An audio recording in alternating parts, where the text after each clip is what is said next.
મરવાનું કારણ જે મૃતક જનારની પત્ની છે શિલ્પાબેન અને તેનો કાકાનો દીકરો છે એ ઘણા 4 થી 5 મહિનાથી બંને પ્રેમ સંબંધમાં હતા અને શિલ્પાબેનનું કહેવું એવું હતું કે જે એનો પતિ છે તેને વારંવાર માનસિક હેરાન કરે છે, એટલે તે ધર્મેન્દ્ર સોલંકીને કહે છે કે આનો કંઈક રસ્તો કાઢવો પડશે, જેના આધારે ધર્મેન્દ્ર સોલંકી તેના કાકાના દીકરાની જ આ રીતે હત્યા કરી દે છે. મારો ભાઈ 4 તારીખથી ગુમ હતો અને 3-4 દિવસ મારા કાકાએ ખોર કરી, પછી મને મારા કાકાએ જણાવ્યું કે આ ગુમ થઈ ગયો છે, તો મને તું જેને કે ફરિયાદ લખાવી દે કે પોલીસ સ્ટેશને જઈને.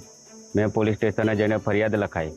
પછી આ લોકોને અમે બધી ખોર કરી. પછી મારો કાકાનો છોકરો બરોડાથી મળ્યો, એને ત્યાંથી અહીં આવ્યો. પછી મારી ભાભીને એના સાસરીવાળા લઈને આવ્યા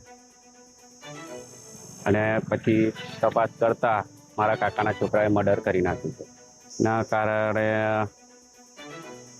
અફેરના કારણે અને બીજું છે જમીનના કારણે બી કર્યું હોય એવું મને ડાઉટ લાગે છે. આ જોઈએ છે એને ફાંસીની સજા જોઈએ ને મારા કાકા કાકીનો બી સપોર્ટ છે એને બી જેલમાં જ પૂરેલા જોઈએ.